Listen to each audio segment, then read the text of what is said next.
On emménage vendredi, a annoncé mon frère. Maman est déjà d'accord. J'ai attrapé mon téléphone.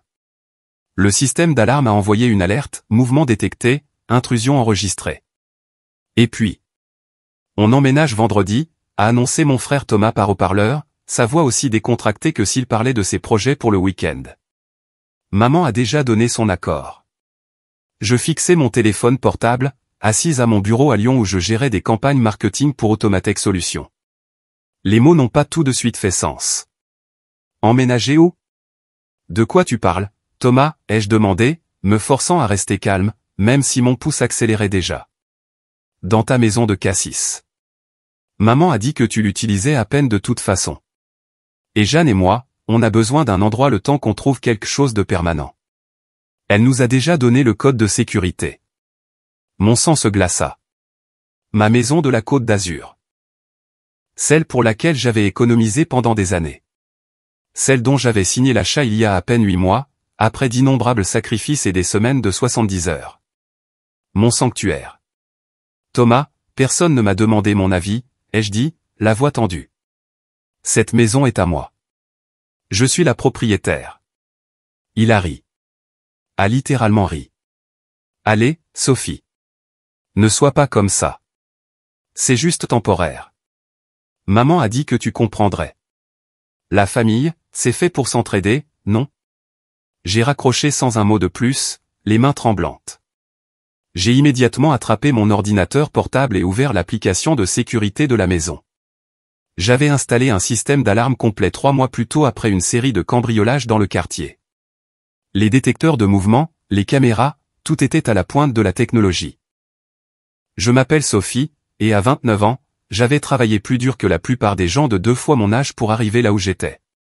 J'ai commencé dans le marketing juste après l'université, j'ai pris tous les projets supplémentaires, j'ai travaillé jusqu'à ce que mon visage me fasse mal à force de sourire, et j'ai économisé chaque centime que je pouvais. 5 ans plus tôt, j'avais acheté mon premier bien locatif. Puis un autre, et encore un autre. La maison de Cassis, en Provence-Alpes-Côte d'Azur, était censée être pour moi. Pas un investissement, pas une location. À moi. Mon téléphone a vibré. Maman. Sophie, ma chérie. Thomas m'a dit que tu étais contrariée, a-t-elle commencé avant même que je puisse dire bonjour. Je ne comprends pas pourquoi tu en fais toute une histoire. C'est ton frère. Il a besoin d'aide. Il doit me le demander d'abord, ai-je dit, la mâchoire serrée. C'est ma maison, maman, pas la tienne à donner. Ne sois pas égoïste, a-t-elle lâché. Et voilà. Le ton qui m'avait suivi toute ma vie. Tu as tellement de choses et Thomas a des difficultés. Son bail est terminé et ils ont besoin d'un endroit où rester. Tu n'y es presque jamais de toute façon. Ce n'était pas la question. La question était que personne n'avait demandé. Personne n'avait envisagé que je veuille peut-être utiliser ma propre propriété, que j'ai peut-être des projets, que je mérite peut-être d'être consulté au sujet de ma propre maison. Maman, la réponse est non. Il ne peut pas emménager. Eh bien, c'est trop tard maintenant. Je lui ai déjà donné le code et ils sont en train de faire leur carton. Thomas a dit qu'il serait là vendredi après-midi. J'ai fermé les yeux, essayant de calmer ma respiration. C'était un classique. Toute ma vie, Thomas avait été celui qu'il fallait sauver. Des entreprises qui ont échoué, des dettes de cartes de crédit, des changements d'emploi constants. Et chaque fois, maman intervenait pour arranger les choses, généralement à mes dépens. Quand j'avais 16 ans, elle a emprunté les 3 000 € que j'avais économisés avec mon petit boulot pour aider Thomas à rembourser le prêt de sa voiture. Il avait 21 ans et avait ruiné son crédit. Je n'ai jamais revu cet argent. Quand j'ai eu mon diplôme, elle m'a demandé de me porter co-garante pour un bail d'appartement pour lui parce que son crédit était toujours terrible. J'ai refusé et elle ne m'a pas parlé pendant 2 mois. Maman, si Thomas se pointe à cette maison, j'appelle la gendarmerie. Tu n'oserais pas, a-t-elle dit, sa voix devenant glaciale. C'est ton frère, Sophie. Ton propre sang. Quel genre de personne menace sa famille avec la police? Le genre qui en a assez de se faire marcher sur les pieds, ai-je dit, et j'ai raccroché. Je suis resté assise dans mon bureau, entouré de maquettes de campagne et de présentations clients, sentant ce vieux nœud familier dans mon estomac, celui qui apparaissait chaque fois que ma famille décidait de ce que je devais faire de ma vie, de mon argent, de mon temps. Mais quelque chose semblait différent cette fois. C'était peut-être le fait que j'avais réellement accompli quelque chose d'important. C'était peut-être l'épuisement d'être toujours la responsable, celle dont on attendait qu'elle se sacrifie. C'était peut-être simplement que j'avais enfin atteint ma limite. J'ai rouvert mon application de sécurité et j'ai changé tous les codes d'accès. Puis j'ai activé le protocole d'alerte d'intrusion. Si quelqu'un essayait d'entrer sans autorisation, le système enregistrerait automatiquement la vidéo, déclencherait une alarme et enverrait des alertes à la fois à mon téléphone et à la gendarmerie locale. Mon téléphone a de nouveau vibré. Cette fois, c'était Thomas. « C'est quoi ce bordel, Sophie ? Le code ne marche pas, c'est parce que je l'ai changé. Pourquoi tu ferais ça ? On est déjà en route. On a un camion de location plein de nos affaires. Alors vous devriez faire demi-tour. Je ne t'ai jamais donné la permission d'emménager dans ma maison. » Maman a dit. Maman n'est pas propriétaire de la maison, Thomas. Moi, si. Et je te dis non. Il y eut une longue pause. Quand il a repris la parole, sa voix était tranchante. Tu es ridicule. On vient quand même. On verra bien en arrivant. L'appel s'est terminé. J'ai fixé l'écran de mon téléphone, le cœur battant. Il venait quand même. Bien sûr qu'il venait, parce que dans ma famille, mes limites n'avaient jamais compté. Mes désirs n'avaient jamais compté. J'étais juste censé être reconnaissante d'aider, de donner, de m'adapter. J'ai affiché les images de sécurité de la maison, vérifiant que tout fonctionnait correctement. Les caméras couvraient toutes les entrées, les détecteurs de mouvement étaient actifs, l'alerte à la police était réglée. Une partie de moi espérait qu'il retrouverait la raison, que Thomas rappellerait pour s'excuser, que maman réaliserait qu'elle avait dépassé les bornes. Mais je savais que c'était peine perdue. Ma collègue Chloé a frappé à la porte de mon bureau. « Et, ça va ? Tu as l'air stressé. » J'ai réussi un faible sourire. « Histoire de famille. »« Ah, dit-elle d'un air entendu. »« N'en dis pas plus. »« Un café ? » ?»« S'il te plaît. » Pendant qu'elle partait, j'ai regardé l'écran de mon ordinateur. Le tableau de bord du système de sécurité brillait d'indicateurs verts. Tout était armé et prêt. J'avais travaillé trop dur, sacrifié trop de choses pour laisser quiconque, même ma famille, prendre ce qui m'appartenait. Mais j'avais un pressentiment.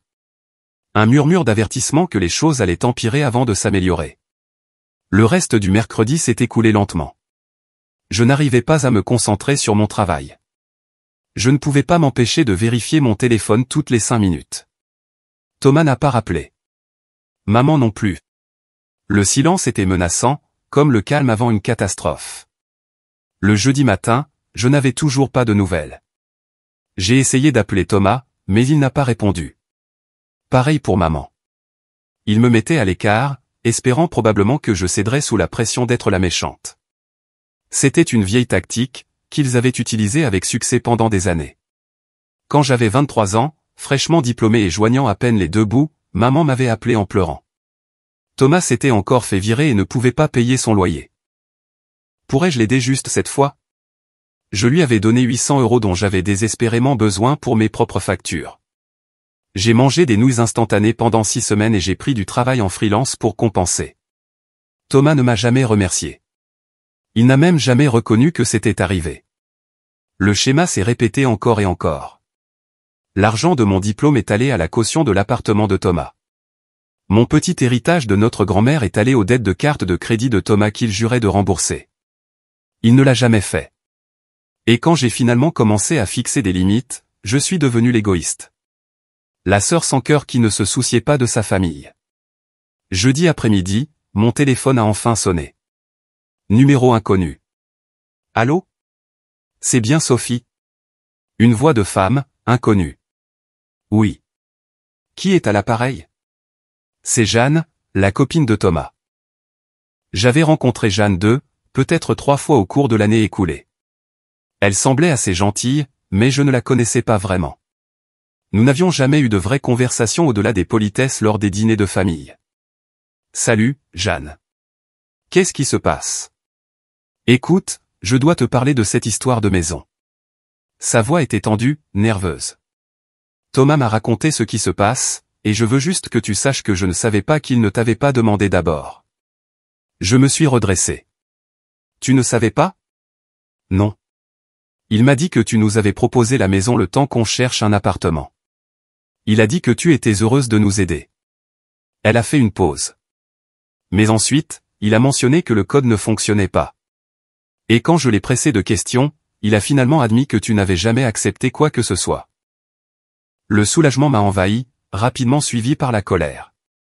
Bien sûr que Thomas avait menti. Bien sûr qu'il avait manipulé la situation pour se donner le beau rôle. Jeanne, j'apprécie que tu appelles, ai-je dit prudemment. Mais oui, personne ne m'a demandé. Je l'ai appris quand Thomas a appelé pour me dire qu'ils emménageaient. Je suis tellement désolé, a-t-elle dit, et elle semblait sincèrement bouleversée. Je lui ai dit qu'on devrait juste trouver autre chose, mais il insiste pour qu'on aille jusqu'au bout quand même. Il dit que tu surréagis et que tu finiras par changer d'avis une fois qu'on sera sur place. Ma tension artérielle a grimpé en flèche. Ça n'arrivera pas, je sais. Je comprends. C'est ta maison. Elle a hésité. Mais il ne va pas reculer. Il raconte à tout le monde que tu es égoïste et ta mère le soutient. Il prévoit déjà de se pointer demain. S'il se pointe, la gendarmerie sera appelée automatiquement, ai-je dit d'un ton sec. J'ai un système de sécurité avec des alertes d'intrusion. Il y eut un long silence à l'autre bout du fil. Sérieusement? Sérieusement. Waouh. Elle a expiré. D'accord, je vais essayer de le dissuader. Mais Sophie, sache qu'il est vraiment en colère. Il dit des choses comme quoi tu as toujours pensé que tu étais meilleur que lui. Que tu étales ta réussite pendant qu'il galère. J'ai ri amèrement.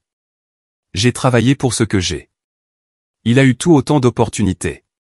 Je sais, dit Jeanne doucement. Écoute, je dois y aller, mais je voulais te prévenir. Je ne pense pas que ça va bien se terminer. Après qu'elle ait raccroché, je suis resté dans ma voiture sur le parking de mon immeuble, à regarder dans le vide. Toute la situation était absurde. Je ne devrais pas avoir à défendre mon droit à ma propre propriété. Je ne devrais pas avoir à justifier le fait de vouloir qu'on me demande avant que ma famille ne donne accès à quelque chose que je possède. Mais c'était ça, les dynamiques familiales. La logique n'avait pas d'importance. L'équité n'avait pas d'importance. Tout était une question de rôle, et mon rôle avait toujours été celui de la responsable qui donnait, donnait et donnait encore. Cette nuit-là, j'ai à peine dormi. Je n'arrêtais pas de vérifier l'application de sécurité, m'attendant à moitié à voir la voiture de Thomas arriver dans l'allée au milieu de la nuit, mais la maison est restée vide et tranquille. Vendredi matin est arrivé avec un ciel gris et de la bruine. Je me suis déclaré malade au travail, ce que je faisais rarement, et j'ai passé la matinée à faire les 100 pas dans mon appartement. Mon téléphone est resté silencieux. Pas d'appel de Thomas, pas de SMS de maman, rien. À 11 heures, mon téléphone a explosé de notifications. Le système de sécurité avait été déclenché. J'ai attrapé mon ordinateur portable et affiché le flux en direct. Mon estomac s'est noué. Le camion de Thomas était dans l'allée. Et il n'était pas seul. Maman était là aussi, avec Jeanne et ce qui ressemblait à 2 autres personnes que je ne reconnaissais pas. Ils déchargeaient des cartons d'une remorque de location. L'alarme hurlait. Je pouvais le voir sur la vidéo. Je pouvais voir maman se boucher les oreilles et Thomas crier quelque chose à son téléphone. Le message automatisé tournait en boucle. Avertissement. Entrée non autorisée détectée. Les forces de l'ordre ont été prévenues. Mon téléphone a sonné. Thomas, éteins cette alarme, a-t-il crié par-dessus le bruit. Non. Sophie, c'est de la folie. On est de la famille. Vous violez une propriété privée, Thomas. Je vous avais dit de ne pas venir. Maman nous a donné la permission. Maman n'est pas propriétaire de la maison. Je tremblais maintenant. L'adrénaline inondait mon système. Moi si, et je vous ai dit non. La vidéo montrait maman essayant la porte d'entrée, mais elle était verrouillée. Ils avaient pensé que changer le code du clavier suffirait. Mais j'avais aussi enclenché les peines dormant à distance. Personne ne pouvait entrer sans casser une fenêtre, et je savais qu'il n'irait pas jusque-là. Ou peut-être que si. Laisse-nous entrer et on pourra en parler comme des adultes, a dit Thomas, sa voix prenant ce ton condescendant qu'il utilisait toujours quand il pensait être raisonnable. Il n'y a rien à discuter. Partez ou attendez la gendarmerie. C'est votre choix. J'ai regardé sur la caméra Thomas relayer cela au groupe. Le visage de maman est devenu rouge. Elle a marché jusqu'à la porte d'entrée et a commencé à la frapper du poing, hurlant quelque chose que je ne pouvais pas entendre par-dessus l'alarme. Puis je l'ai vu. Thomas avait ramassé quelque chose par terre. Un caillou. Il le soupesait dans sa main, regardant la fenêtre. « Thomas, ne fais pas ça », ai-je dit au téléphone, ma voix d'un calme mortel. « Si tu casses cette fenêtre, ce n'est plus seulement une violation de propriété. C'est une effraction. C'est un délit. » « Tu dramatises », a-t-il dit. Mais il a reposé le caillou. Le son des sirènes a percé l'alarme. La gendarmerie arrivait à la maison. L'heure suivante a été un chaos vu à travers l'objectif d'une caméra. J'ai vu 2 gendarmes s'approcher du groupe. Maman s'est immédiatement lancée dans ce que je ne pouvais qu'imaginer être sa version des faits, gesticulant sauvagement vers la maison. Thomas se tenait les bras croisés, l'air défiant. Jeanne restait en retrait, l'air misérable. Un des gendarmes a passé un appel. Quelques minutes plus tard, mon téléphone a sonné. Allô, ici l'adjudant Dubois de la gendarmerie de Cassis. Je parle bien à mademoiselle Sophie? Oui, c'est moi. Madame, je suis à votre propriété sur la route de la Calanque. Pouvez-vous vérifier que vous êtes la propriétaire et que ces individus n'ont pas la permission d'être ici? Je lui ai tout expliqué, la chronologie, les appels, le fait que je leur avais explicitement dit de ne pas venir. Il a écouté patiemment, posant parfois des questions pour clarifier. Compris, a-t-il dit finalement. Les personnes ici disent qu'elles ont une permission implicite en raison de liens familiaux et que votre mère leur a dit qu'elles pouvaient rester ici.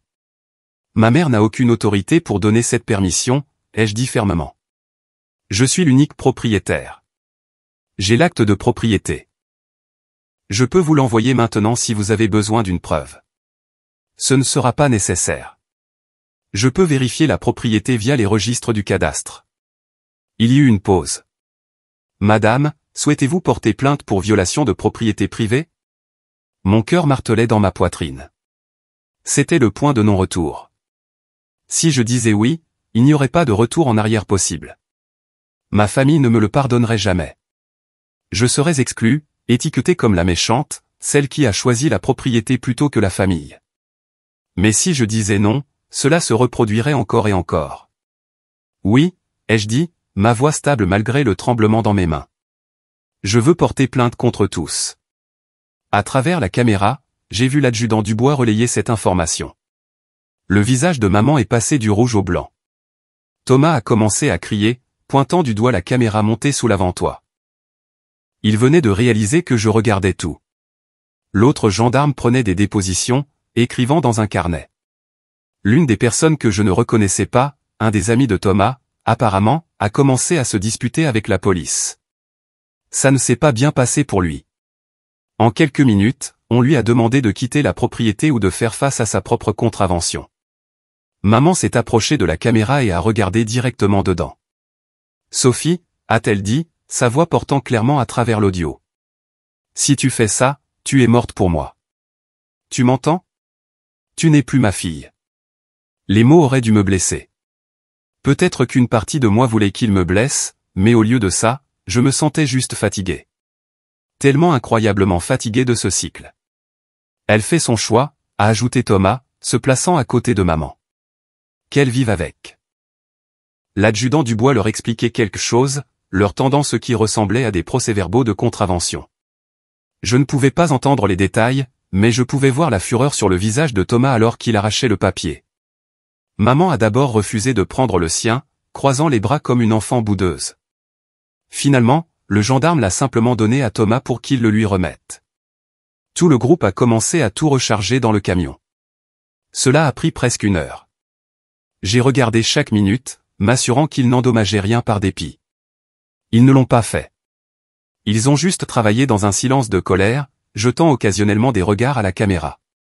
Quand ils sont finalement partis, la propriété avait l'air exactement comme avant leur arrivée. Sauf que maintenant, il y avait des rapports de police, des dossiers officiels, des preuves de ce qui s'était passé. Mon téléphone a sonné immédiatement. Numéro inconnu. J'ai hésité à répondre, mais la curiosité l'a emporté. Tu l'as vraiment fait. C'était Jeanne, sa voix vide. Tu as vraiment porté plainte contre ta propre famille.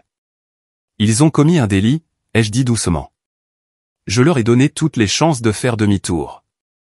Thomas dit qu'il va te poursuivre en justice. Que tu as plein de place et que tu es juste vindicative. Il peut essayer. Le droit de la propriété est assez clair. Ta mère est hystérique. Elle dit que tu lui as brisé le cœur. Qu'elle n'arrive pas à croire qu'elle a élevé quelqu'un d'aussi froid. Chaque mot était conçu pour me faire sentir coupable, pour me faire douter de moi-même. Et ça marchait, du moins un peu. Ma poitrine était serrée. Ma gorge brûlait de larmes non versées. Jeanne, pourquoi m'appelles-tu, ai-je demandé. Parce que je voulais que tu saches ce que tu leur as fait. Ce que ça va coûter. Et ce qu'ils m'ont fait à moi, ai-je rétorqué. Est-ce que quelqu'un s'est arrêté pour y penser? Est-ce que quelqu'un s'est soucié du fait qu'ils me volaient? Ce n'est pas du vol quand c'est la famille. Si, ça l'est, ai-je dit fermement. C'est exactement ça. Elle a raccroché. Je suis resté assise sur mon canapé, fixant l'écran de mon ordinateur portable montrant l'allée vide. L'alarme avait été réduite au silence. La propriété était sécurisée. Tout était revenu à la normale, sauf que rien ne serait plus jamais normal. Mon téléphone a vibré avec un texto. C'était d'un numéro que je ne reconnaissais pas, mais le message indiquait clairement de qui il venait. Tu le regretteras. La famille n'oublie pas, puis un autre texto, cette fois avec une photo. C'était une capture d'écran des réseaux sociaux. Thomas avait publié une longue diatribe sur sa sœur sans cœur qui avait appelé la police sur sa propre famille pour avoir essayé de rester dans sa maison de plage vacante. La publication était déjà pleine de commentaires de parents et d'amis de la famille. La plupart d'entre eux me condamnaient. Je n'arrive pas à croire que Sophie ferait ça. La famille devrait passer en premier. Elle a tellement de choses et ne veut rien partager. Thomas est un type tellement bien. Il ne mérite pas ce traitement. Seule une personne m'avait défendu. Ma cousine Maëva, qui avait commenté, il y a 2 versions à chaque histoire. Peut-être demander pourquoi c'est arrivé avant de juger. Elle a été immédiatement attaquée dans les réponses. J'ai fermé l'application et posé mon téléphone face contre la table basse. Mes mains tremblaient. C'était exactement ce que je savais qui arriverait. J'étais crucifié devant le tribunal de l'opinion familiale. Peinte comme la méchante alors que tout ce que j'avais fait était de protéger ce qui m'appartenait. Mais sous la peur et la culpabilité, quelque chose d'autre bougeait. Quelque chose qui ressemblait presque à du soulagement. J'avais dit non. J'avais maintenu ma limite. Et le monde ne s'était pas effondré. C'était devenu désordonné, inconfortable et douloureux. Oui, mais je l'avais fait. J'ai affiché une dernière fois mon application de sécurité, vérifiant que tout était bien verrouillé. Puis j'ai activé le mode vacances, qui m'enverrait des alertes pour toute activité, même des animaux passant dans le jardin. Parce que je savais que ce n'était pas fini. Thomas n'était pas du genre à laisser tomber. Et maman. Elle verrait cela comme une trahison qui devait être punie. Mais j'avais quelque chose qu'il n'avait pas. J'avais des documents, des vidéos de sécurité, des rapports de police, des titres de propriété avec mon nom dessus et celui de personne d'autre. Et j'avais enfin trouvé le courage d'arrêter de m'immoler par le feu pour les garder au chaud. Quoi qu'il arrive ensuite, j'y ferai face. Parce que pour la première fois de ma vie, je m'étais choisi, même si cela me coûtait tout. Le week-end est passé dans un brouillard d'anxiété et de colère. J'ai gardé mon téléphone en silencieux, mais je ne pouvais pas m'empêcher de le vérifier compulsivement. Les messages s'accumulaient. Des tantes et des oncles dont je n'avais pas entendu parler depuis des années avaient soudainement des opinions sur mon caractère. Des cousins donnaient leur avis. Même le frère de mon père, à qui j'avais peut-être parlé 3 fois dans toute ma vie, m'a envoyé un long texto sur la loyauté familiale et le pardon. Pas un seul d'entre eux n'a demandé ma version de l'histoire. Le lundi matin, j'avais plus de 60 messages non lus et 15 messages vocaux. Je les ai tous supprimés sans écouter ni lire. Je ne pouvais pas fonctionner si je laissais leurs mots entrer dans ma tête. Le travail était une distraction bienvenue. Je me suis jeté à corps perdu dans une campagne de lancement de produits pour Automatech Solutions, passant 12 heures au bureau, peaufinant les textes et coordonnant avec l'équipe de conception. Chloé a remarqué mon intensité, mais a eu la grâce de ne pas commenter au-delà de proposer de m'apporter à dîner du restaurant thaïlandais du coin. Tu te tues au travail, a-t-elle dit en déposant un pad thaï sur mon bureau à 20h. Quoi qu'il se passe, fuir ne t'aidera pas, je ne fuis pas, ai-je dit, même si nous savions toutes les deux que c'était exactement ce que je faisais. Je suis juste concentré. Elle m'a jeté un regard, mais n'a pas insisté.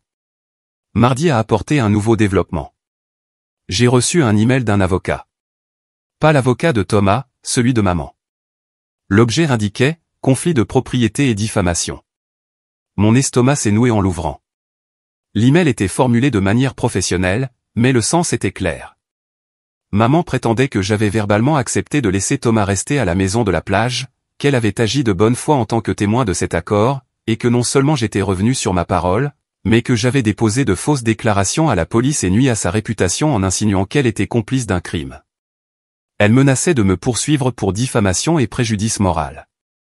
Le montant qu'elle réclamait, 75 000 €. J'ai lu l'email 3 fois, ma vision se brouillant de rage et d'incrédulité. Elle faisait vraiment ça. Elle essayait de me punir par le système judiciaire pour avoir osé dire non.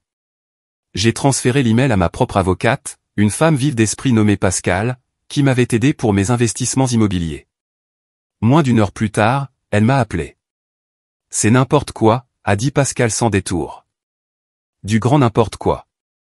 Elle n'a aucun dossier. Vous avez des vidéos de sécurité, des relevés téléphoniques, des messages textes documentant que vous n'avez jamais donné la permission. C'est une procédure bâillon. Une poursuite stratégique contre la mobilisation publique.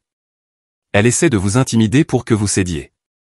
Peut-elle vraiment m'emmener au tribunal pour ça? Elle peut déposer ce qu'elle veut. Ça ne veut pas dire qu'un juge laissera la procédure suivre son cours. Mais Sophie, je veux que vous compreniez quelque chose.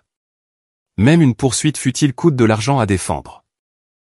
Elle parie peut-être sur le fait que vous accepterez un arrangement juste pour que ça s'arrête. J'ai fermé les yeux, pressant mes doigts contre mes tempes où une migraine commençait.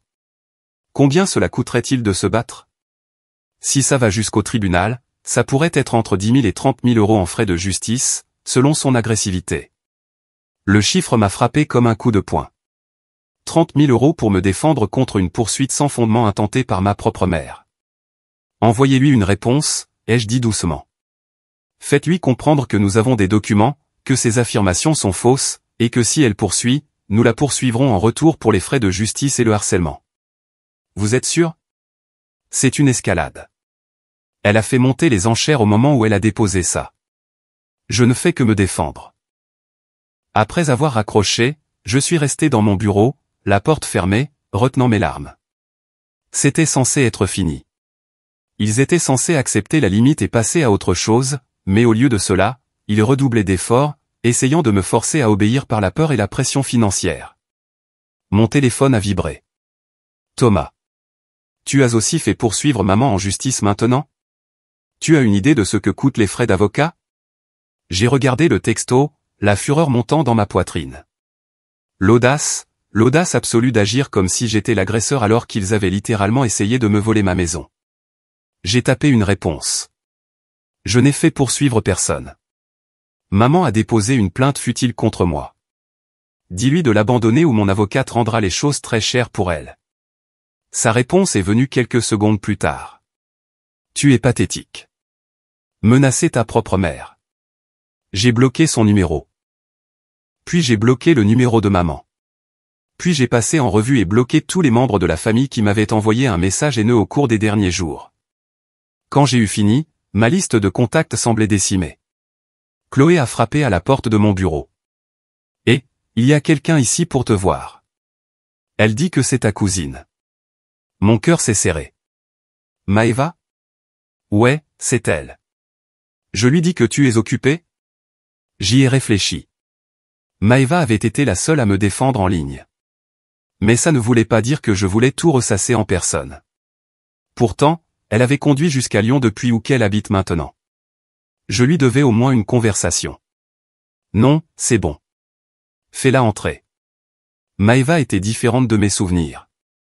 Elle avait les cheveux courts et teints d'un rouge vif. Elle portait une veste en cuir sur un t-shirt de groupe vintage et avait un air de confiance que je ne me souvenais pas de notre enfance. Salut, Sophie, dit-elle, sa voix douce. J'espère que ça ne te dérange pas que je me pointe à l'improviste. J'ai essayé d'appeler, mais je suis tombé directement sur la messagerie. J'ai bloqué des gens, ai-je admis. Désolé, entre. Assieds-toi. Elle a fermé la porte derrière elle et s'est installée dans le fauteuil en face de mon bureau. Pendant un instant, nous nous sommes juste regardés. Tu te fais descendre dans la conversation de groupe de la famille, dit-elle finalement. C'est brutal. Ils parlent de toi comme si tu étais une sorte de monstre. Je sais. Tu veux savoir ce qu'ils disent? Pas particulièrement. Elle a hoché la tête lentement. C'est probablement plus sage. Mais je voulais que tu saches que je ne crois pas à leur version des faits. Je connais Thomas. Je connais ta mère et je sais comment il fonctionne. Quelque chose dans ma poitrine s'est légèrement détendu. Merci. Thomas m'a fait la même chose il y a 3 ans, a poursuivi Maeva. Pas avec une maison, mais avec ma voiture. Il l'a empruntée pour une seule journée et l'a gardée pendant 6 semaines. Il a accumulé 3 amendes de stationnement et l'a rendue avec le réservoir vide et une bosse sur le pare-choc. Quand je lui ai demandé de payer les dégâts, il a dit à tout le monde que j'étais déraisonnable et qu'il n'arrivait pas à croire que je fasse passer l'argent avant la famille. Je la fixais. Je ne savais pas ça. Personne ne le sait parce que je n'ai pas insisté. J'ai juste réparé la voiture moi-même et j'ai arrêté de lui prêter quoi que ce soit. Mais je l'ai regretté depuis. J'aurais dû lui tenir tête. À eux tous. Elle s'est penchée en avant. Tu as fait ce qu'il fallait, Sophie. Je sais que ça ne semble pas être le cas en ce moment, mais tu l'as fait. Les larmes me sont montées aux yeux. Je les ai ravalées. Maman me poursuit en justice. Tu savais ça? Les yeux de Maeva se sont écarquillés. Quoi? Pourquoi? Diffamation. Préjudice moral. Complètement absurde selon mon avocate. Mais ça va quand même coûter de l'argent de se battre. Bien sûr que ça va coûter, Maeva a secoué la tête avec dégoût. C'est exactement le genre de coup bas et vindicatif qu'elle ferait. Elle ne peut pas te contrôler, alors elle essaie de te punir. Ça marche, ai-je dit doucement. J'ai l'impression d'être la pire personne au monde. C'est ce qu'ils veulent. Ils veulent que tu te sentes si coupable que tu cèdes, que tu t'excuses et que tu redeviennes leur paillasson. Elle a tendu la main sur le bureau et a serré la mienne. Ne leur donne pas cette satisfaction. Nous avons parlé pendant encore 1 heure. Maeva m'a mise au courant d'autres dynamiques familiales que j'ignorais. Thomas empruntant de l'argent à notre grand-mère avant sa mort et ne le remboursant jamais. Maman culpabilisant notre oncle pour qu'il lui donne sa vieille voiture pour Thomas quand il a eu 16 ans. La façon dont ils avaient systématiquement isolé quiconque ne se pliait pas à leur version des événements. Quand elle est partie, je me sentais moins seul. Mais je ressentais aussi autre chose.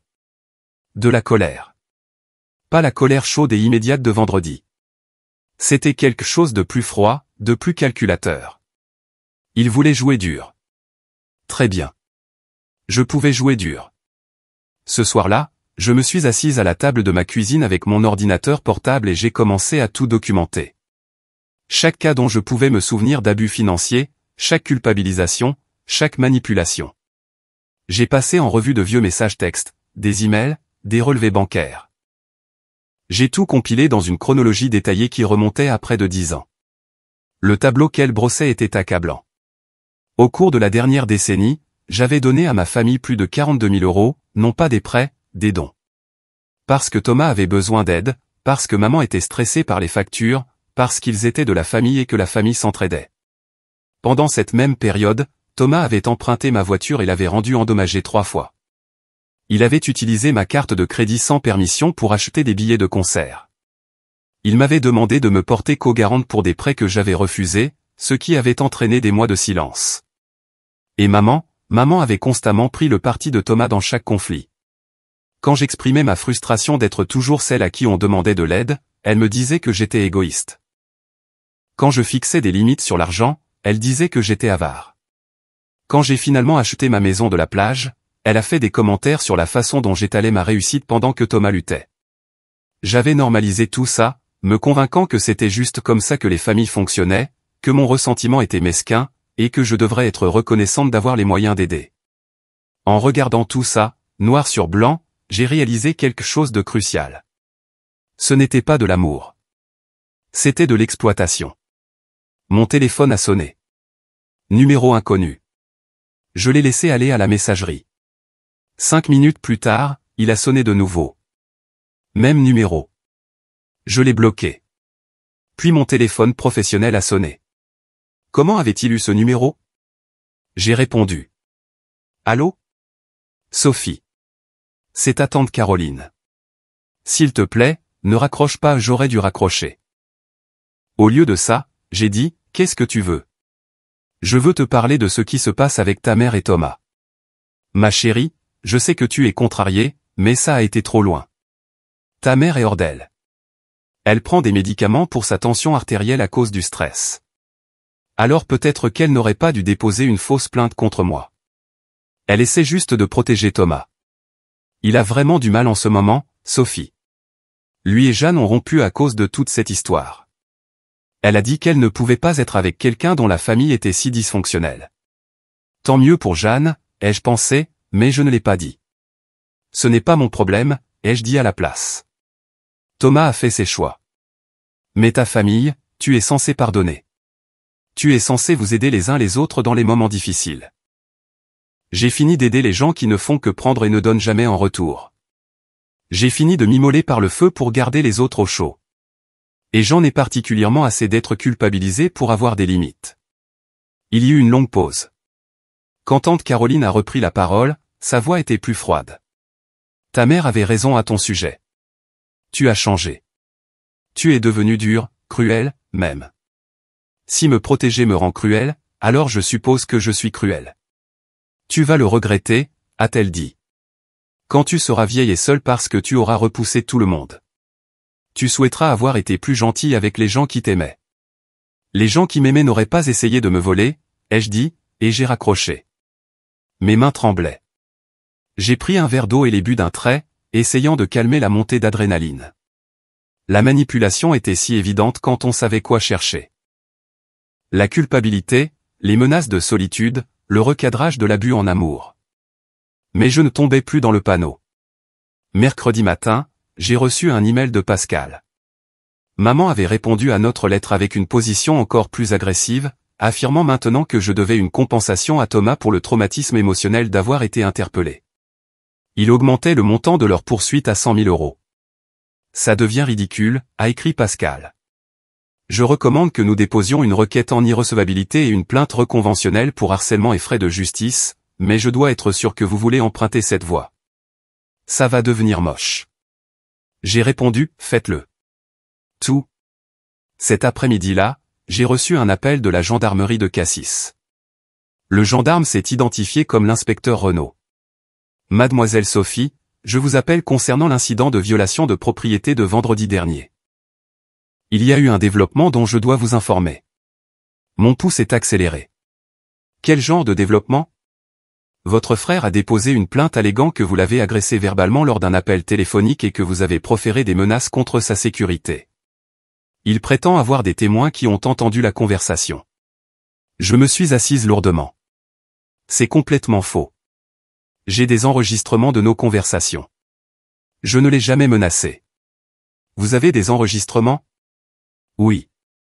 J'ai commencé à enregistrer toutes les interactions avec ma famille après qu'ils soient devenus hostiles. C'est légal en France. Avez-vous toujours ces enregistrements? Absolument tous. Je vais avoir besoin que vous me les envoyiez. Votre frère essaie de monter un dossier pour prouver que vous êtes l'agresseur et que lui et votre mère sont les victimes. Ces enregistrements pourraient être cruciaux. Je lui ai tout envoyé, chaque appel, chaque message vocal, chaque fil de discussion avant que je ne les bloque. En moins de 2 heures, l'inspecteur Renaud a rappelé. Mademoiselle Sophie, sur la base des preuves que vous avez fournies, la plainte de votre frère a été classée sans suite. En fait, les enregistrements montrent de multiples cas de harcèlement et d'intimidation de la part de votre frère et de votre mère. Souhaitez-vous déposer des plaintes supplémentaires? J'y ai réfléchi. La chose intelligente à faire serait de surenchérir, de leur faire affronter les conséquences de leur comportement. Mais j'étais épuisé. Je voulais juste que ça se termine. Pas pour le moment, ai-je dit, mais je veux qu'il soit consigné qu'ils ont fait de fausses déclarations contre moi. C'est déjà fait. Et mademoiselle Sophie, vous devriez peut-être envisager une ordonnance d'éloignement. Ce schéma de comportement suggère une escalade. Après la fin de l'appel, je suis resté assise dans mon bureau à regarder dans le vide. Une ordonnance d'éloignement contre ma propre mère et mon frère. Cela semblait impossible, comme quelque chose de la vie de quelqu'un d'autre, pas la mienne. Mais c'était peut-être ça, le but. Ma vie avait peut-être été impossible depuis longtemps, et je n'avais tout simplement pas voulu le voir. Mon téléphone professionnel a sonné. Le poste de Chloé. Sophie, il y a quelqu'un du siège ici. Ils veulent te parler dans la salle de conférence. Mon estomac s'est noué. Le siège? Nous étions un petit bureau régional. Le siège ne venait jamais ici. Je me suis dirigé vers la salle de conférence, les jambes tremblantes. À l'intérieur se trouvait un homme en costume cher que je ne reconnaissais pas. Et Mélanie, notre directrice régionale. Sophie, s'il te plaît, assieds-toi, a dit Mélanie, son visage soigneusement neutre. L'homme s'est présenté comme étant Gérard, des ressources humaines. Mademoiselle Sophie, nous avons reçu des communications préoccupantes concernant votre conduite, en particulier des allégations selon lesquelles vous auriez abusé des ressources de l'entreprise et vous seriez livré à du harcèlement de membres de votre famille pendant les heures de travail. Mon sang se glaça. Quoi? De qui? Les plaintes étaient anonymes, mais elles comprenaient des détails spécifiques sur des appels passés depuis votre ligne professionnelle et des affirmations selon lesquelles vous utiliseriez le temps de l'entreprise pour poursuivre des affaires juridiques personnelles.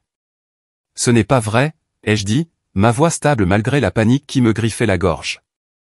J'ai passé peut-être 3 appels personnels depuis mon téléphone professionnel au cours des 6 derniers mois, tous pendant ma pause déjeuner.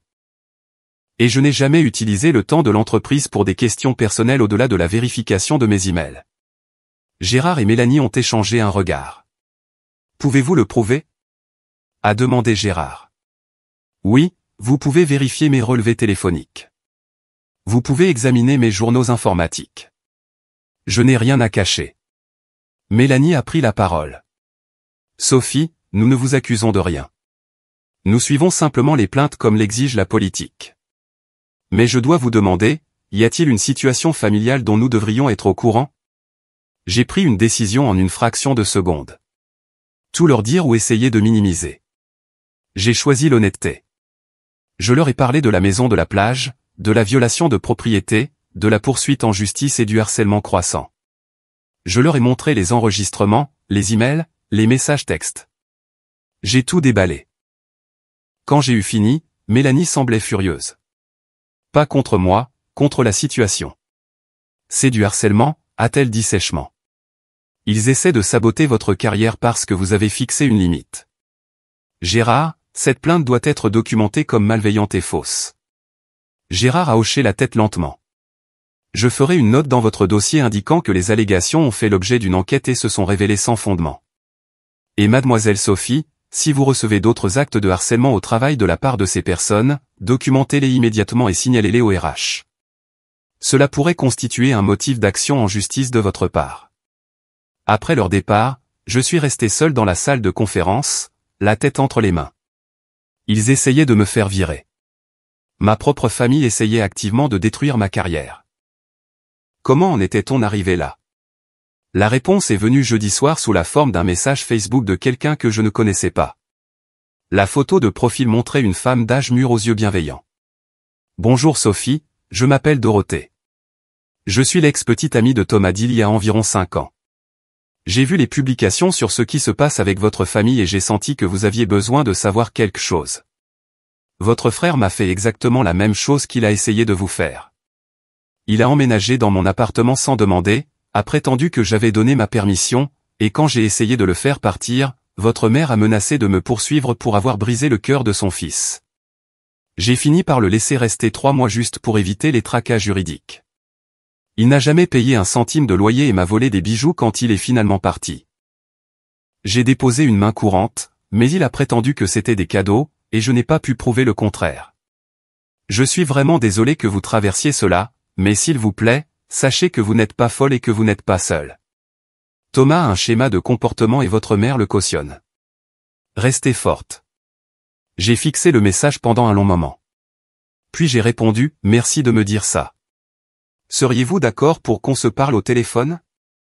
Elle a répondu immédiatement. Absolument. Voici mon numéro. Je l'ai appelé sur le champ. Dorothée a répondu à la deuxième sonnerie.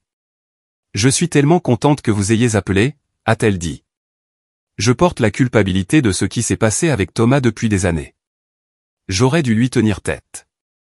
J'aurais dû porter plainte. Mais j'avais peur et j'étais épuisée, et je voulais juste qu'il parte. Je comprends ce sentiment, ai-je dit doucement. Mais vous n'avez pas reculé. C'est incroyable. C'est ce que j'aurais dû faire. Nous avons parlé pendant plus d'1 heure. Dorothée m'a parlé du schéma de Thomas qui consiste à trouver des femmes avec des ressources, des emplois stables, des appartements, des économies, et à en profiter systématiquement. Il les charmait au début, jouait la victime, les impliquait émotionnellement, puis les demandes commençaient. De petits services, de l'argent emprunté, un endroit pour dormir quelques jours qui se transformait en semaines ou en mois. Et votre mère était toujours là, en arrière-plan, a poursuivi Dorothée, confirmant ses histoires, me faisant sentir coupable d'avoir des limites, me disant que si j'aimais vraiment Thomas, je l'aiderais à se remettre sur pied. A-t-elle déjà parlé de moi, ai-je demandé. Une fois. Elle a dit que vous aviez beaucoup de succès mais que vous étiez froide, que vous aviez plein d'argent mais que vous refusiez d'aider votre famille en difficulté. Elle vous a fait passer pour une méchante. Bien sûr qu'elle l'a fait. Dorothée, puis-je vous demander quelque chose?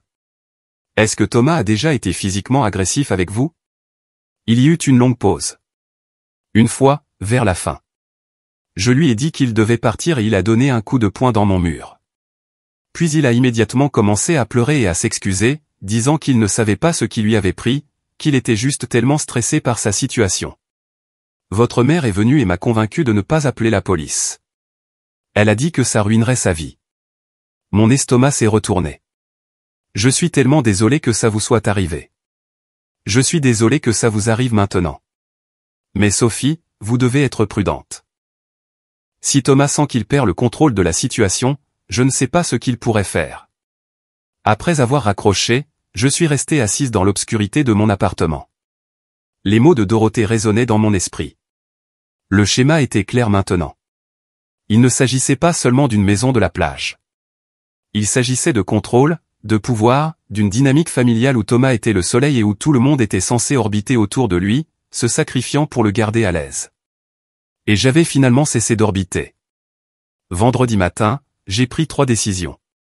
Premièrement, j'ai engagé un détective privé pour documenter tout comportement de harcèlement ou de traque de la part de Thomas ou de maman. Si ça devait dégénérer, je voulais des preuves. Deuxièmement, j'ai demandé une ordonnance d'éloignement. Pascal m'a aidé à préparer les documents, et nous avons inclus la déclaration de Dorothée avec ma propre documentation. Troisièmement, j'ai changé mes serrures, amélioré mon système de sécurité domestique et installé des caméras à mon appartement. S'il savait où je travaillais, il savait où je vivais. Je me sentais paranoïaque en le faisant. J'avais l'impression de surréagir. Mais ensuite, je me suis souvenu du trou dans le mur de Dorothée, des bijoux volés, des mensonges qui s'intensifiaient. Mieux vaut être paranoïaque que non préparé. Cet après-midi-là, Chloé a frappé à la porte de mon bureau avec une expression étrange sur son visage. Il y a un homme ici qui demande à te voir. Il dit que c'est ton frère, mais Sophie. Quelque chose chez lui semble bizarre. J'ai demandé à la sécurité d'attendre avec lui dans le hall. Mon cœur s'est mis à battre la chamade. Thomas est ici. Si c'est ton frère, oui. Tu veux que j'appelle la police? J'y ai réfléchi. Il n'avait techniquement encore rien fait. Se présenter sur le lieu de travail de quelqu'un n'était pas illégal, mais combiné avec tout le reste, ça ressemblait à une menace. Non, mais reste prêt et si quelque chose arrive, appelle-les immédiatement. Je me suis dirigé vers le hall, mon téléphone enregistrant dans ma poche. Thomas se tenait près de l'entrée, l'air agité. L'agent de sécurité, Tom, se tenait à quelques mètres de là, observant attentivement. Thomas, qu'est-ce que tu fais ici? Il s'est retourné. Son visage était hagard comme s'il n'avait pas dormi depuis des jours. On doit parler. Non. Tu dois partir. Sophie, s'il te plaît, donne-moi juste 5 minutes. J'ai besoin de m'expliquer. Il n'y a rien à expliquer.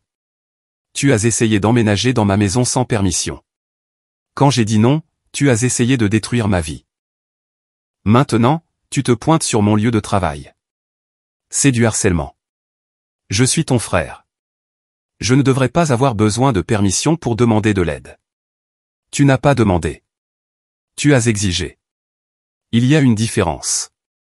Les gens commençaient à regarder. Tom s'est rapproché, sa main près de sa radio. La voix de Thomas est devenue basse, presque un murmure. Tu vas le regretter. Tu te crois si maligne, à porter plainte, à impliquer des avocats. Mais maman a raison à ton sujet. Tu as toujours été égoïste. Tu as toujours pensé que tu étais meilleur que moi juste parce que tu avais de meilleures notes, un meilleur travail. Eh bien, devine quoi? Rien de tout ça n'a d'importance parce que tu n'es toujours rien sans famille. Alors je suppose que je ne suis rien, ai-je dit calmement. Maintenant, par où je demanderai à la sécurité de te faire sortir. Son visage s'est tordu de rage. Pendant un instant, j'ai cru qu'il allait vraiment me frapper. Tom a dû le penser aussi, car il s'est interposé directement entre nous. Monsieur, vous devez quitter le bâtiment maintenant, a dit Tom fermement. Thomas a regardé entre moi et Tom. Puis soudain, son expression a changé. La colère a fondu en quelque chose qui ressemblait presque à des larmes. Je suis désolé, a-t-il dit, sa voix se brisant. Je suis désolé, Sophie. Je ne pensais rien de tout ça. Je suis juste tellement stressé et maman me met la pression constamment et tout s'effondre. Est-ce qu'on peut s'il te plaît juste parler en famille? C'était magistral. Le changement soudain de la menace à la vulnérabilité, les larmes, l'appel à la compréhension. Si je n'avais pas passé la dernière semaine à documenter son schéma de manipulation, j'aurais pu tomber dans le panneau. Non, ai-je dit, on ne peut pas. Tu dois partir. Il m'a fixé pendant un long moment, et j'ai vu le masque tomber juste une seconde. Les larmes ont disparu. Ses yeux sont devenus froids et durs. Puis il s'est retourné et est sorti. Tom a attendu que le camion de Thomas quitte le parking avant de parler. Mademoiselle Sophie, je rédige un rapport d'incident. Cet homme ne devrait plus être autorisé à revenir sur la propriété. Merci, Tom.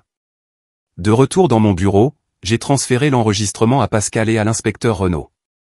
Puis j'ai ajouté une note à ma demande d'ordonnance d'éloignement. Le sujet s'est présenté sur mon lieu de travail et a proféré des menaces implicites. Mon téléphone a vibré. Un texto d'un numéro inconnu. Tu n'as pas gagné. Ce n'est pas fini. J'ai fait une capture d'écran et l'ai ajoutée au dossier de preuve. Parce que Dorothée avait raison. C'était loin d'être fini. Mais j'étais prête maintenant. J'avais des documents. J'avais des témoins. J'avais une trace écrite qui montrait exactement qui était l'agresseur. Et plus important encore, j'avais enfin cessé de me soucier de savoir s'il m'aimait.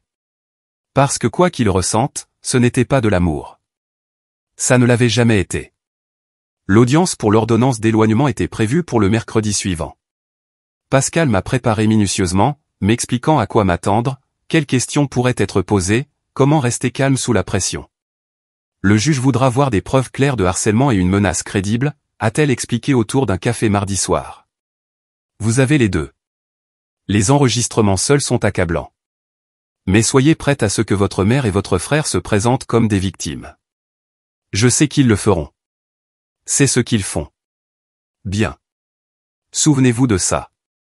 Ne les laissez pas vous déstabiliser. Cette nuit-là, j'ai à peine dormi. Je n'arrêtais pas de revoir des scénarios dans ma tête, imaginant toutes les façons dont ça pourrait mal tourner. Et si le juge ne me croyait pas? Et si l'avocat de maman était meilleur? Et si je me figeais à la barre et que je ne pouvais pas articuler ce qui s'était passé? Mercredi matin est arrivé, gris et froid.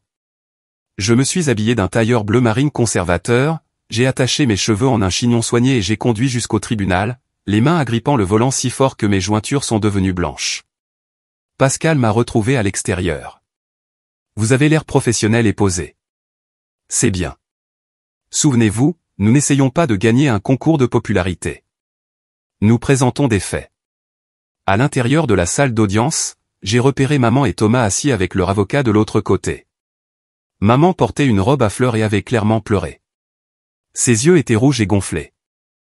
Thomas était assis à côté d'elle dans un costume mal ajusté, la mâchoire serrée.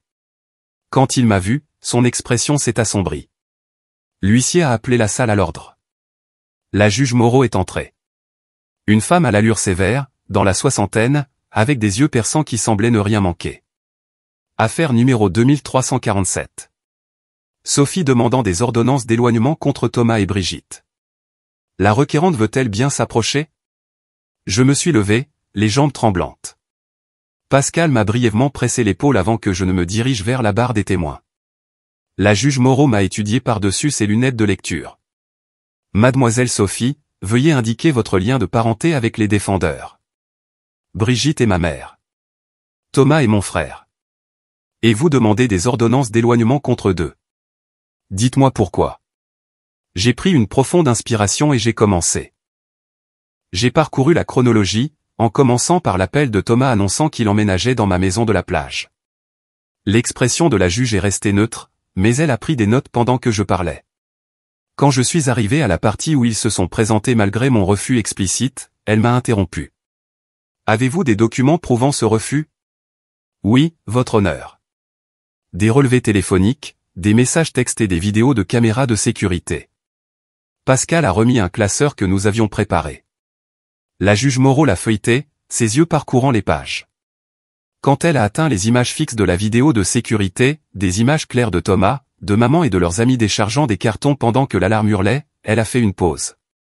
Ces individus savaient qu'ils n'avaient pas la permission d'être sur la propriété. Oui, votre honneur.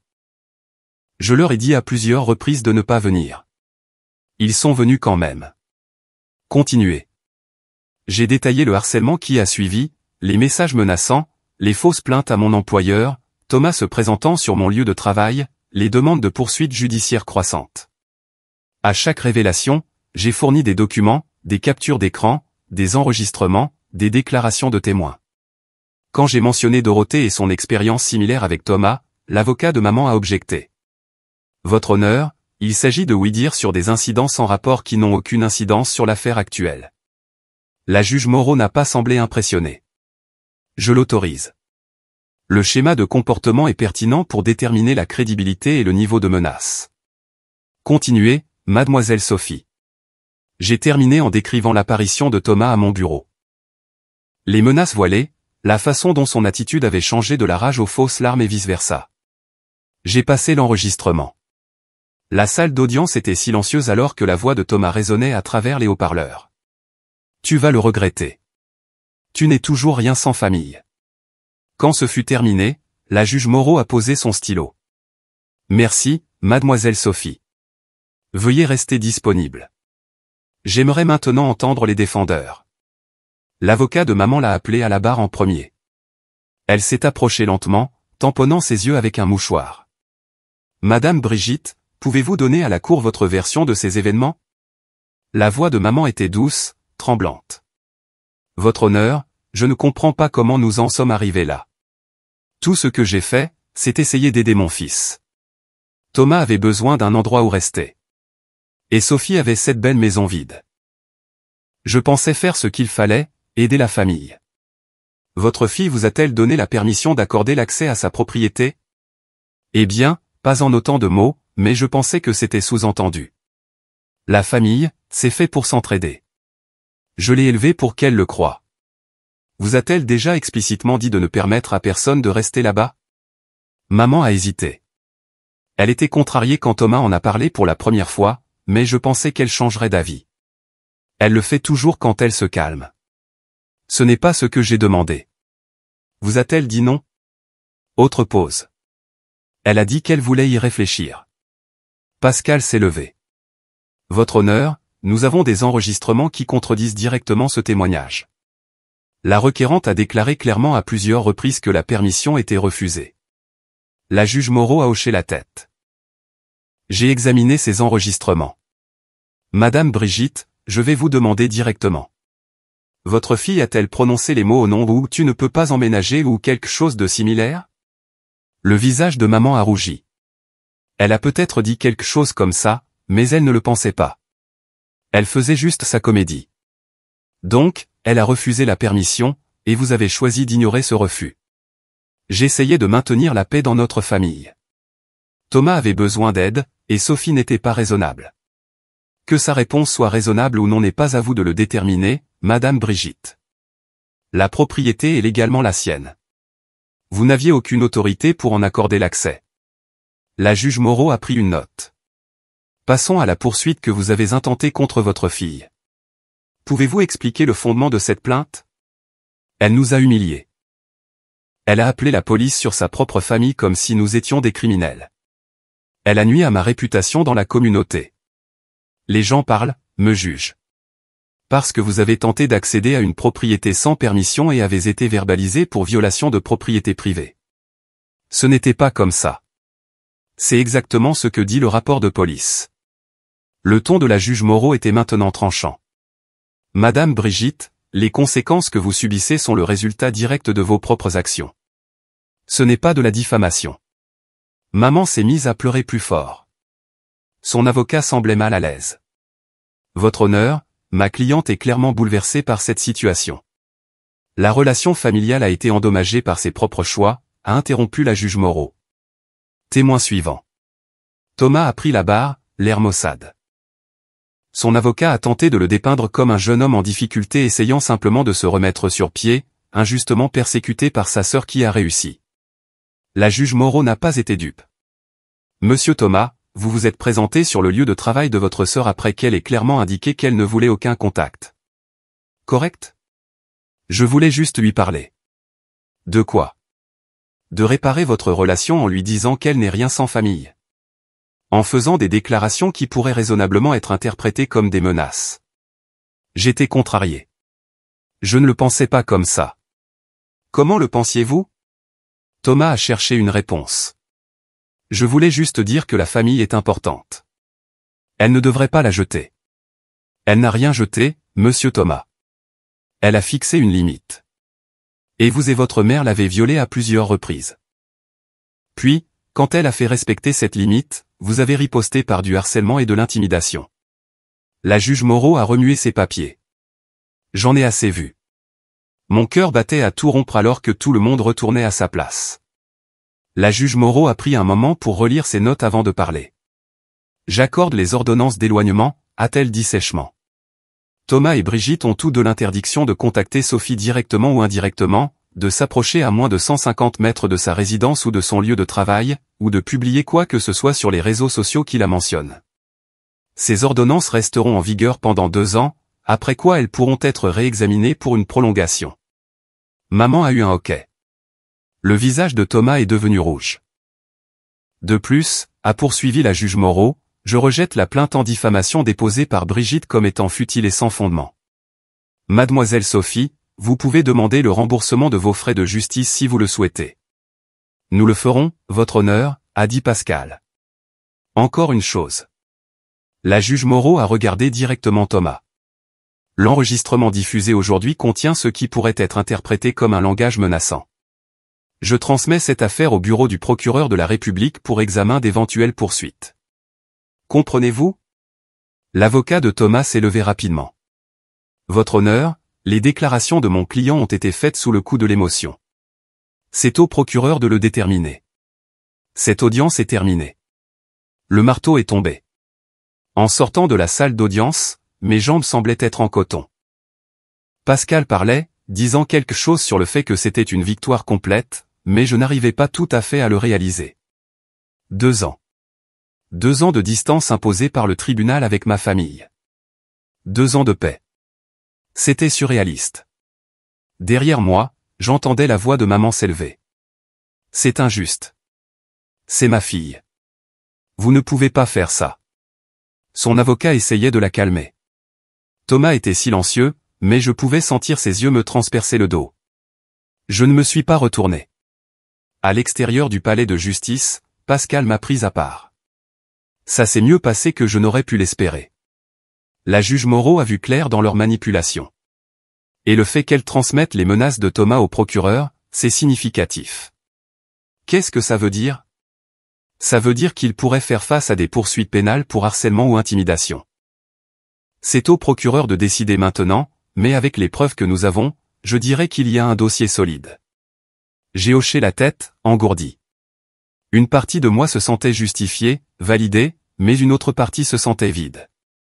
C'était ma mère, mon frère, et je venais d'obtenir une ordonnance du tribunal pour les tenir à l'écart de moi. Sophie, Pascal a touché mon bras. Ça va? Je ne sais pas. Je crois que oui. C'est juste beaucoup à encaisser. Rentrez chez vous. Prenez le reste de la journée.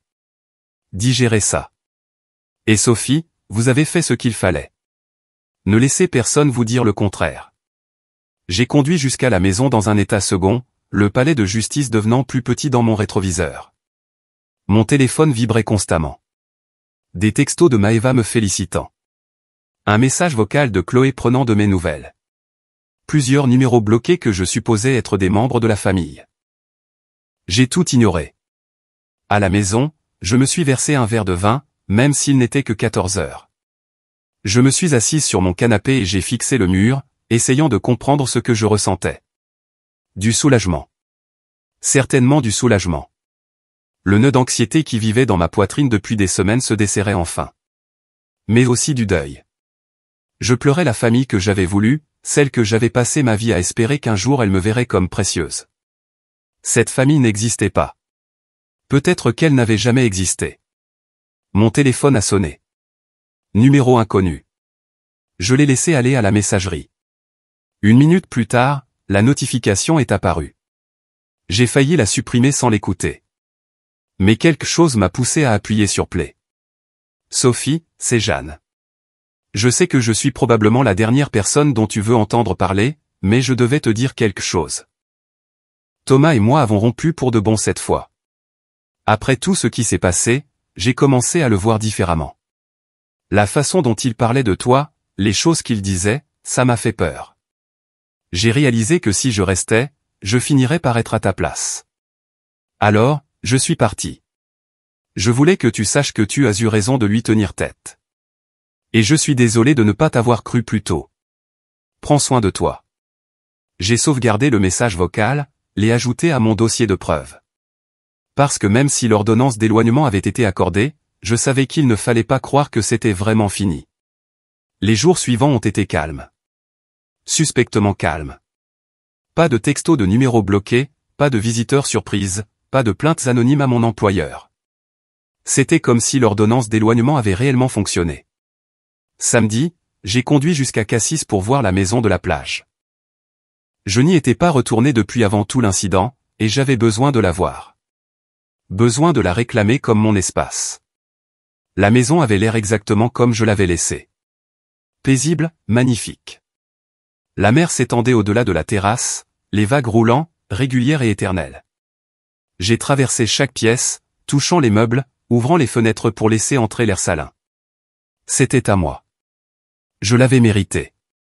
Et personne n'avait le droit de me le prendre. J'y ai passé la nuit, dormant profondément pour la première fois depuis des semaines. Dimanche matin, je me suis assise sur la terrasse avec un café et j'ai regardé le lever du soleil, sentant quelque chose changer en moi. Je ne me contentais plus de survivre. Je reprenais ma vie en main. Lundi a apporté des nouvelles de Pascal. Le bureau du procureur avait examiné l'affaire et avait décidé de poursuivre Thomas pour harcèlement moral. Il serait convoqué le mois prochain. Ils examinent également la fausse déclaration qu'il a déposée à votre sujet, a ajouté Pascal. Déposer de fausses plaintes est un crime en France. Il pourrait encourir une peine de prison. Combien de temps? Ça dépend des charges et de son casier. Probablement pas beaucoup pour une première infraction, mais ce sera sur son casier. Et s'il viole l'ordonnance d'éloignement, les peines deviennent beaucoup plus sévères. Le même après-midi, j'ai reçu un email de l'avocat de maman. Ils abandonnaient complètement la poursuite en diffamation et proposaient de payer mes frais de justice à ce jour, environ 12 000 €. Ils essaient d'éviter la plainte reconventionnelle, a expliqué Pascal quand je l'ai appelé. Si nous allons de l'avant, ils pourraient finir par devoir beaucoup plus. C'est une décision intelligente de leur part. Dois-je accepter? C'est à vous de décider. Nous pourrions demander plus, mais cela signifierait plus de comparution au tribunal, plus de temps investi. Personnellement, je prendrai l'argent et je passerai à autre chose. Vous avez déjà gagné tout ce qui compte. J'y ai réfléchi pendant peut-être 10 secondes. Accepté. 2 semaines plus tard, un chèque est arrivé. 12 000 €. Pas assez pour couvrir le coût émotionnel de ce qu'ils m'avaient fait subir, mais quelque chose. Une reconnaissance tangible qu'ils avaient eu tort. Je l'ai déposé et n'en ai parlé à personne dans la famille. Qu'ils se posent des questions. Le travail est redevenu mon refuge. La campagne de lancement de produits a été un succès massif, apportant 3 nouveaux clients majeurs pour Automatech Solutions. Mon patron m'a prise à part pour me féliciter. Je sais que vous avez dû gérer beaucoup de choses personnelles, a-t-il dit, mais votre travail n'en a pas du tout souffert. Au contraire, vous avez été encore plus concentré. Je vous propose pour une promotion au poste de directrice senior. Vous l'avez mérité. La promotion s'accompagnait d'une augmentation de 30 000 €. J'ai célébré avec Chloé et quelques autres collègues dans un bon restaurant, me permettant de profiter du moment sans culpabilité. Pour la première fois de ma vie, je n'attendais pas que le couperet tombe. 3 mois après l'octroi de l'ordonnance d'éloignement, j'ai reçu un appel de l'inspecteur Renaud. Mademoiselle Sophie, je voulais vous tenir au courant de l'affaire de Thomas. Il a plaidé coupable de harcèlement moral et de dénonciation calomnieuse. Il a été condamné à 6 mois de probation, une amende de 1 000 € et un stage de gestion de la colère obligatoire. C'est tout? Pour une première infraction, c'est assez standard. Mais voici la partie importante. Toute violation de sa probation ou de l'ordonnance d'éloignement entraînera une incarcération immédiate. La juge a été très claire sur le fait qu'elle le surveillait. Et ma mère?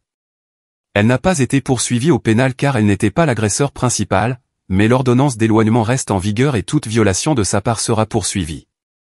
Après avoir raccroché, j'ai digéré l'information. 6 mois de probation semblaient légers pour tout ce qu'il avait fait. Mais c'était quelque chose. Et plus important encore, il avait maintenant un casier judiciaire. S'il essayait de reproduire ce schéma avec quelqu'un d'autre, on pourrait le découvrir. J'ai pensé à Dorothée et je me suis demandé si je devais la contacter pour lui annoncer la nouvelle. Au lieu de cela, j'ai tout écrit dans un post détaillé sur un forum de survivants pour les personnes confrontées à des abus familiaux. J'ai changé les noms et quelques détails d'identification, mais j'ai exposé toute l'histoire, la maison de la plage, le harcèlement, la bataille juridique, l'issue. Les réponses ont afflué. Merci de partager ça. Je suis confronté à quelque chose de similaire avec ma sœur et j'avais besoin d'entendre qu'il est possible de tenir tête à sa famille. Vous êtes si courageuse. Ça me donne de l'espoir. J'aurais aimé faire ce que vous avez fait. Au lieu de ça, j'ai cédé. Et maintenant, je suis toujours manipulé 5 ans plus tard. En lisant ces messages, j'ai réalisé que mon histoire comptait. Pas parce qu'elle était unique. Malheureusement, elle ne l'était pas. Mais parce qu'elle montrait qu'on pouvait survivre en fixant des limites avec une famille toxique. On pouvait en sortir intact. Vers la même époque, j'ai commencé à voir une thérapeute. Le docteur Karen était spécialisé dans les traumatismes familiaux et l'abus narcissique. Elle m'a aidé à comprendre les dynamiques qui avaient façonné toute ma vie, m'a aidé à voir comment j'avais été conditionné à donner la priorité aux besoins de tout le monde sauf aux miens. On vous a appris à assimiler les limites à la cruauté, a-t-elle expliqué lors d'une séance. Ce n'est pas un accident. C'est un mécanisme de contrôle. Tant que vous vous sentiez coupable d'avoir des besoins, il pouvait continuer à prendre de vous. Alors, comment puis-je arrêter de me sentir coupable? Vous pratiquez. Chaque fois que cette culpabilité apparaît, vous l'examinez. Demandez-vous, est-ce une vraie culpabilité parce que j'ai fait quelque chose de mal, ou est-ce une culpabilité conditionnée parce que je ne joue pas le rôle qu'ils m'ont assigné? Ça a aidé. Lentement, progressivement, la culpabilité a commencé à desserrer son étreinte. 6 mois après l'octroi de l'ordonnance d'éloignement, j'ai reçu un message de Maëva. Elle se mariait et voulait que je sois au mariage. Petite cérémonie, juste les amis proches et la famille qui comptent vraiment, ce qui signifie que tu es invité et Thomas ne l'est pas. Maman pète les plombs à ce sujet, mais je m'en fiche. C'est mon jour, et je te veux là. Je suis allé au mariage. C'était magnifique et intime, organisé dans un jardin avec environ 30 personnes. J'ai rencontré la fiancée de Maëva, une femme chaleureuse et drôle nommée Julie, qui l'adorait clairement. J'ai aussi rencontré d'autres cousins qui s'étaient éloignés des parties toxiques de la famille au fil des ans. Nous sommes plus nombreux que tu ne le penses, m'a dit un cousin autour d'une coupe de champagne. Des gens qui en ont eu marre du drame et qui sont juste partis tranquillement. Tu es la première à avoir riposté légalement, cependant. Il fallait du cran. À la réception, Maeva m'a prise à part. Merci d'être venue. Ça signifie tout pour moi. Merci de m'avoir invité. Tu sais, maman a essayé de me faire te désinviter. Elle a dit que ça gâcherait sa journée d'être à un événement où tu serais. Qu'est-ce que tu lui as dit? Qu'elle n'était pas invitée non plus. Maeva a souri. La meilleure décision que j'ai jamais prise. Cette journée a été parfaite. En regardant la célébration, les gens qui se souciaient vraiment les uns des autres sans condition, j'ai ressenti quelque chose que je n'avais pas ressenti depuis longtemps. De l'espoir pour ce que la famille pourrait être quand elle est saine. 1 an après la confrontation au tribunal, j'ai reçu une lettre. Pas de maman ni de Thomas. Ils étaient toujours sous le coup de l'ordonnance d'éloignement. Celle-ci venait de ma tante Caroline, celle qui m'avait traité de cruel. La lettre était manuscrite, sur plusieurs pages. Dedans, elle s'excusait. Elle expliquait qu'elle avait toujours su que le comportement de maman et de Thomas était problématique, mais qu'elle avait eu peur de s'exprimer, peur de devenir leur prochaine cible. Voir ce qu'il m'avait fait et me voir y survivre lui avait donné le courage de fixer ses propres limites. Elle avait récemment coupé les ponts avec eux elle-même après qu'ils aient tenté de la manipuler pour qu'elle prenne parti contre moi. Tu avais raison, a-t-elle écrit, sur toute la ligne. Et je suis désolé de ne pas l'avoir vu plus tôt. Je suis désolé d'avoir essayé de te faire sentir coupable de te protéger. Tu méritais mieux de nous tous. J'ai pleuré en lisant cette lettre. Pas de tristesse, mais de validation, de la reconnaissance que je n'étais pas folle, que ma perception de la réalité avait été exacte depuis le début. J'ai répondu. Nous avons commencé à parler occasionnellement, reconstruisant lentement, prudemment, avec des limites claires des deux côtés. 18 mois après l'ordonnance d'éloignement, j'ai vendu la maison de la plage. Pas parce que je devais le faire, mais parce que je le voulais. Elle avait rempli sa fonction, prouvant que je pouvais accomplir quelque chose d'important par moi-même. Mais la garder, c'était comme s'accrocher à un symbole plutôt que de profiter d'un bien. J'ai utilisé le bénéfice pour acheter un petit chalet dans les Alpes, près de Lyon. Un endroit calme, un endroit où je pouvais respirer, un endroit qui n'avait jamais été contaminé par le drame familial. Le chalet est devenu mon sanctuaire. J'y passais les week-ends, à faire de la randonnée, à lire et à apprendre à être à l'aise avec le silence. J'ai recommencé à peindre, quelque chose que je n'avais pas fait depuis le lycée. J'ai adopté un chien de refuge, un adorable bâtard nommé Milo, qui me suivait partout. J'ai construit une vie qui était la mienne et la mienne seule. Pascal prenait de mes nouvelles de temps en temps, toujours professionnel, mais avec un fond d'amitié. Comment allez-vous? Vous êtes en sécurité? Je vais très bien, en fait. Bien. Vous le méritez. Vous vous êtes battu pour votre tranquillité.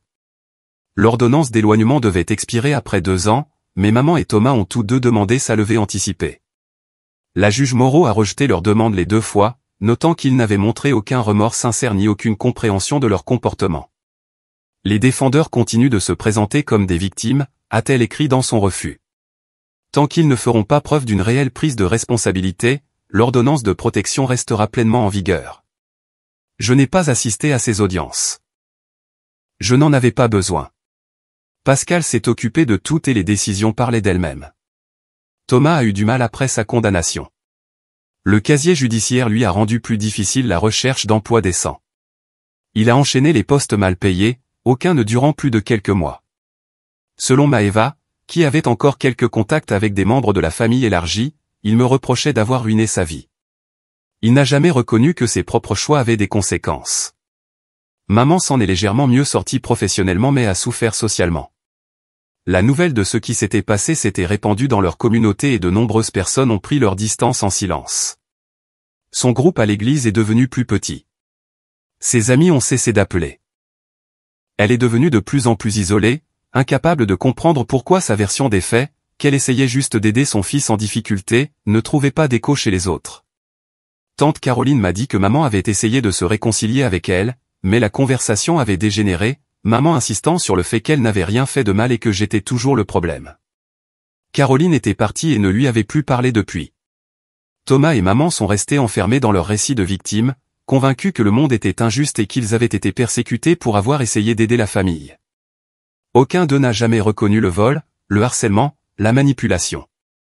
Admettre ces choses les obligerait à affronter qui ils étaient vraiment, et ils n'étaient tout simplement pas capables de ce niveau de conscience de soi. Quant à moi, j'ai prospéré. La promotion a mené à une autre promotion. Je suis devenue directrice senior à 31 ans, l'une des plus jeunes de l'histoire de l'entreprise. J'ai encadré des employés juniors, partageant non seulement des conseils professionnels, mais aussi des conseils de vie sur les limites et l'estime de soi. J'ai eu des relations occasionnelles, prenant mon temps, refusant de me précipiter dans quoi que ce soit. J'ai voyagé dans des endroits que j'avais toujours voulu voir. L'Islande, la Nouvelle-Zélande, l'Irlande. J'ai investi dans d'autres biens immobiliers, construisant un patrimoine, non pas pour prouver quoi que ce soit à qui que ce soit, mais simplement parce que je le pouvais. Plus important encore, j'ai appris à me faire confiance, à croire que mes besoins étaient valides, que mes limites étaient raisonnables, que me choisir n'était pas égoïste. C'était de la survie. Parfois, tard le soir au chalet avec Milo blotti à côté de moi, je repensais à ce jour au tribunal. Je pensais au marteau de la juge Moreau s'abattant, au regard sur le visage de maman lorsque l'ordonnance d'éloignement a été prononcée. À la victoire amère qui avait semblé si insatisfaisante sur le moment. Mais elle n'avait rien d'amer. C'était le début de ma vraie vie. La vie où c'est moi qui décidais qui avait accès à moi. Où je pouvais protéger ce que j'avais construit, où je pouvais dire non sans culpabilité. Je pensais à la fille que j'étais à 16 ans, donnant les 3000 € qu'elle avait économisés parce que sa mère le lui avait demandé. Je pensais à toutes les années passées à donner, à sacrifier et à m'immoler par le feu pour garder les autres au chaud. Et j'étais reconnaissante envers cette fille pour tout ce qu'elle avait enduré. Mais j'étais encore plus reconnaissante de ne plus être elle. Le voyage pour en arriver là m'avait coûté une famille. Mais ce que j'avais gagné était quelque chose de bien plus précieux. Moi-même, ma paix, mon pouvoir, ma compréhension que l'amour sans respect n'est pas du tout de l'amour. C'est juste le contrôle qui porte un nom plus joli. J'ai gardé la vidéo de sécurité de ce jour où ils ont essayé d'emménager. Parfois, je la regarde, me rappelant que j'avais eu raison de tenir bon, que je n'avais rien à me reprocher, que me protéger avait été la chose la plus importante que j'ai jamais faite. L'ordonnance d'éloignement finirait par expirer. Quand ce serait le cas, je savais qu'il y avait une chance qu'ils essaient à nouveau. Essaient de se frayer un chemin de retour avec des excuses, des histoires tristes ou de nouvelles tactiques de manipulation. Mais je savais aussi autre chose. Je ne les laisserai plus jamais entrer. J'avais trop bien appris cette leçon, je l'avais payé trop cher. Certains ponts, une fois brûlés, doivent le rester. Et j'étais enfin, sincèrement, en paix avec ça.